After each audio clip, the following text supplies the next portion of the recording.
here's our current view right now, live down at the Dakota Magic Casino in the Hankinson area, right along the state line there with South Dakota.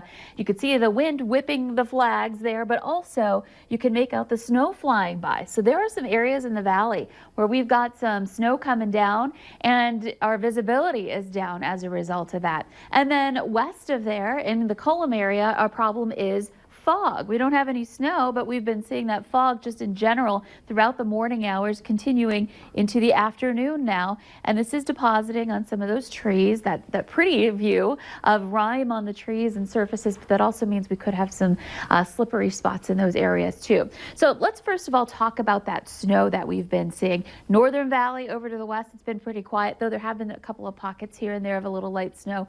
The focus really is to the south and east here. Lakes Country down through that Hankinson area and down into the Sisseton area right now, back up through Wahpeton, Breckenridge again. And Fergus Falls has been seeing this snow through Pelican Rapids, Detroit Lakes, and Perham. And this has been falling over some of the same areas. It's not necessarily heavy, but that starts to add up. So if you've got some snowfall to report, we'd love to hear from you in these spots. Let us know how much you're dealing with there.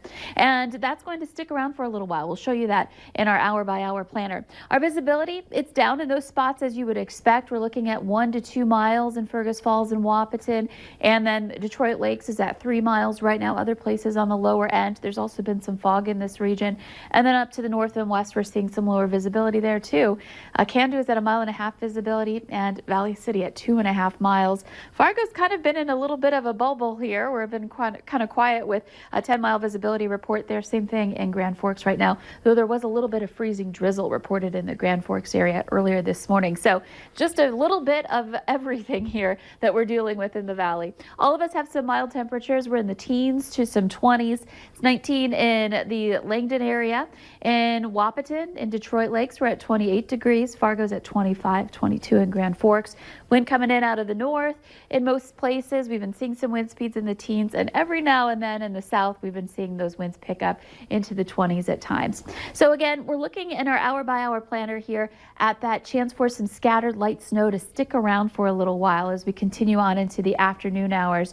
So this again could cause that snow to add up to more than 1 inch or so in some of these spots. The rest of us really not seeing much of anything at all. So it's a big drop off there between what we're dealing with in the south and then the rest of the valley. Unfortunately, that fog that we're dealing with in areas that may stick around through the rest of the day and perhaps spread as we head into the nighttime hours tonight. So something to be aware of. It may not get any better for us heading into tonight. And continuing into the evening hours, eventually the snow does wind down. We'll see maybe a few flurries linger into the overnight hours, but overall, starting off our day tomorrow with quieter conditions, mostly cloudy skies, perhaps a little fog in areas, and temperatures that are into the teens to some low 20s. Gradually heading through the day, we will see those clouds break up in the north and west, but overall, more of a cloudy day than a sunny one for your Friday. Temperatures back into, again, the teens to some 20s for your highs on Friday, with our chances for precipitation winding down. So Friday looks pretty quiet. Not necessarily seeing a whole lot of sunshine. We do see a little more clearing heading into the nighttime hours. Saturday and Sunday look fantastic. We're going to see some temperatures in the 20s to about 30 degrees. Just a great weekend, especially in comparison to last weekend's events and frigid air. And then next week, more of the same, more temperatures into the upper 20s, and we'll see some chances, a couple of chances here for a little bit of snow and precipitation heading into midweek, with a clipper moving through Tuesday and into Wednesday, but that doesn't even look all that impressive, which is good. I think we all need a breather from big snow events. We can certainly use it, yeah. All right, thank you, Lisa. Straight ahead here at noon, hear the story of a mom who is fighting to find a cure for an illness so rare it doesn't even have a name.